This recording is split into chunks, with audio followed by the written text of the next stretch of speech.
السلام علیکم ورحمۃ اللہ وبرکاتہ۔ تیمم کے بیان کے قسط نمبر 100 میں آپ تمام ناظرین کا استقبال ہے۔ آج سے پہلے تیمم کی فضیلت اور تیمم کا مشروع طریقہ اور اس کا تاریخی پس منظر میں نے پیش کیا ہے۔ آج کی اس ویڈیو میں تیمم کا کیا مطلب ہوتا ہے، تیمم کسے کہتے ہیں، تیمم کا معنی کیا ہے اور یہ امت محمدیہ کے لیے ہی صرف خاص کیوں ہے، اس کی چند باتیں ہم پیش کریں گے۔ سب سے پہلے تیمم کا معنی ہم جانتے ہیں۔ تیمم کے لغوی معنی آتے ہیں قصد کرنا، ارادہ کرنا، اور اصطلاح شرع کے اندر تیمم کہتے ہیں پاک مٹی یا مٹی کے قائم مقام کسی چیز پر ہاتھ مارنا اور اس کو اپنے چہرے اور ہاتھ پر ملنا، یہ اصطلاح شرع میں تیمم کہلاتا ہے۔ اور یہ بلا شبہ اللہ رب العزت کی طرف سے امت محمدیہ کے لیے ایک خاص نعمت عظمی ہے، جو اس سے پہلے کی کسی بھی امت کے اوپر تیمم مشروع نہیں تھا، تیمم فرض نہیں تھا۔ اور بلا شبہ تیمم دراصل پانی دستیاب نہ ہونے یا پھر پانی پر قدرت نہ رکھنے کی وجہ سے اللہ کے رسول صلی اللہ علیہ وسلم نے ہم تمام لوگوں کو تیمم کا طریقہ بتایا ہے، اور بلا شبہ اللہ رب العزت کی طرف سے یہ جلیل القدر نعمت ہے، جو اس سے پہلے کی کسی امتوں کو یہ نعمت نصیب نہیں ہوئی ہے۔ مسلم شریف کی ایک روایت کے اندر آتا ہے کہ اللہ کے رسول صلی اللہ علیہ وسلم نے ارشاد فرمایا کہ اللہ تبارک و تعالی نے ہمیں اس سے پہلے کی تمام امتوں پر 3 چیزوں کی وجہ سے خاص فضیلت عطا فرمائی ہے۔ ان 3 چیزوں میں اللہ کے رسول صلی اللہ علیہ وسلم نے پہلا درجہ جو ذکر کیا ہے وہ یہ ہے کہ نماز پڑھنا صف بستہ یا پھر جنگ کے اندر صف بستہ کھڑا ہونا، یہ دراصل فرشتوں کی عبادت سے مشابہت اختیار کرتی ہے۔ یوں کہا جائے کہ فرشتے جیسے صف بستہ اللہ رب العزت کی عبادت کرتا ہے، اسی طریقے سے امت محمدیہ کی خاصیت ہو گئی کہ اللہ نے ان کے اوپر صف بستہ کھڑا رہنا بھی مشروع قرار دیا، اور فرشتوں کا صف بستہ کھڑا ہونا یہ قرب اور بزرگی کے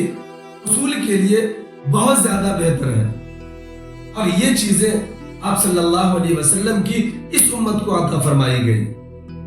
دوسرے نمبر پر یہ کہ اللہ تبارک و تعالی نے امت محمدیہ صلی اللہ علیہ وسلم کے لیے اس روئے زمین کو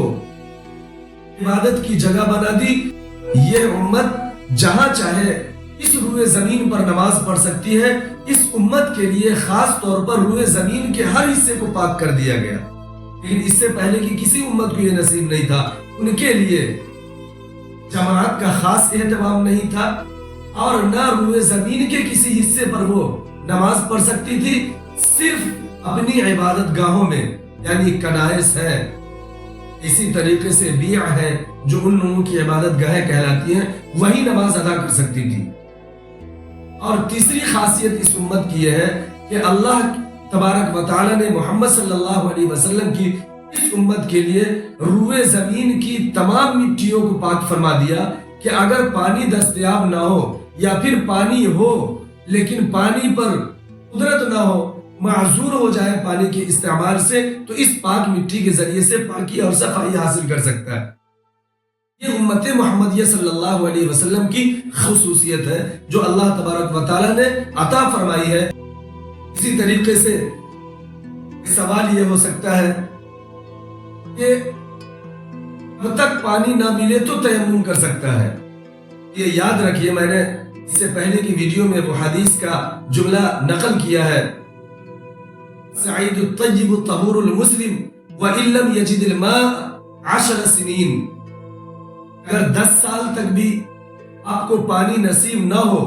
تو مٹی پر تیمم کرنا اعلیٰ حال ہی برقرار رہے گا، چاہے جب تک آپ پانی پر قادر نہ ہو جائے، یا کسی مرض کے سبب سے یا پھر پانی نہ ہونے کی وجہ سے، جب تک آپ پانی پر قدرت حاصل نہ کر لیں اس وقت تک آپ تیمم کر سکتے ہیں۔ اور اس کا خاص طریقہ بتایا گیا ایک تو یہ ہے کہ وضو کا تیمم اور غسل کا تیمم یہ دونوں ایک ہے، برابر ہے دونوں، اس میں ذرہ برابر کسی چیز کا فرق نہیں۔ مثال کے طور پر آپ کو اگر تیمم کرنا ہے اس وجہ سے کہ آپ کے پاس پانی ہے باوجود اس کے معذور ہے پانی چھونے سے، کی وجہ یہ ہے یا تو آپ کا مرض بڑھ جائے گا، یا آپ کے جسم شل ہو جائیں گے، آپ کے ہاتھ پاؤں تلف ہو جائیں گے، یا پھر آپ بیمار نہیں ہیں لیکن باوجود اس کے کہ اگر ٹھنڈا پانی ہم استعمال کرتے ہیں اور ہم کو خدشہ ہے اس بات کا کہ ہم بیمار پڑ ہی جائیں گے یا پھر ہم طول پکڑ لے گا اس بیماری کے اندر، تو آپ ایسی صورت میں تیمم کر سکتے ہیں۔ اس کا وہی طریقہ ہے کہ پاک مٹی ہو، اس مٹی پر آپ دونوں ہاتھ مارے، ہاتھ اٹھائے اور پھر ہاتھ کو جھاڑ لیں، اور پھر اس کے بعد اپنے چہرے پر ملے، پھر اس کے بعد ہاتھ زمین پر مارے اور پھر ہاتھ کو صاف کر لیں، پھر اس کے بعد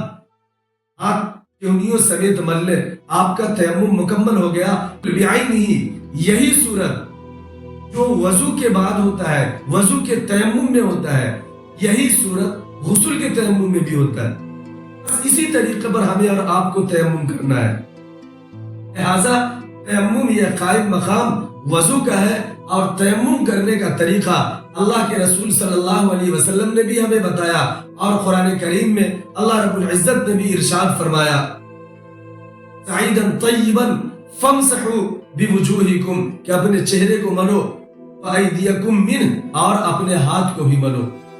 لہذا اس کا طریقہ ہمارے سامنے آ گیا ہے۔ ہم تمام سامعین اور تمام ناظرین سے عرض کریں گے کہ خدا نہ خواستہ ابھی ٹھنڈی کا موسم چل رہا ہے، ایسی صورت میں اگر کوئی شخص بیمار ہے اور اس کو خدشہ اس بات کا ہے کہ ہم پانی کو اگر استعمال کرتے ہیں تو ایسی صورت میں یا تو میرا مرض بڑھ جائے گا یا پھر میرا مرض طول پکڑ لے گا، جلدی ٹھیک نہیں ہوگا، ایسی صورت میں آپ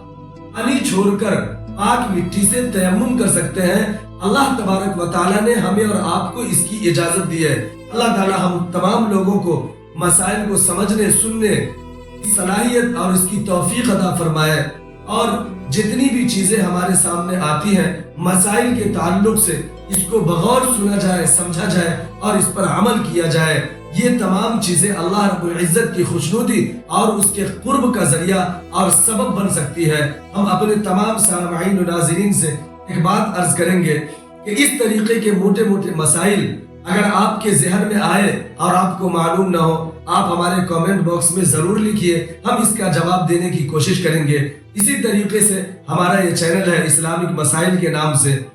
آپ اس کو سرچ کیجئے اور اس کو دیکھیے، سنیے، کامنٹ کیجئے، لائک کیجئے، شیئر کیجئے، اس کو سبسکرائب تو ضرور کیجئے، اور بیل آئیکن کو دبائیں گے تو سب سے بڑا فائدہ یہ ہوگا کہ جو ویڈیو ہم آپ کے لیے بناتے ہیں یہ اسی وقت آپ تک پہنچے گا۔ آمین و آخر الدعوانا الحمدللہ رب العالمین۔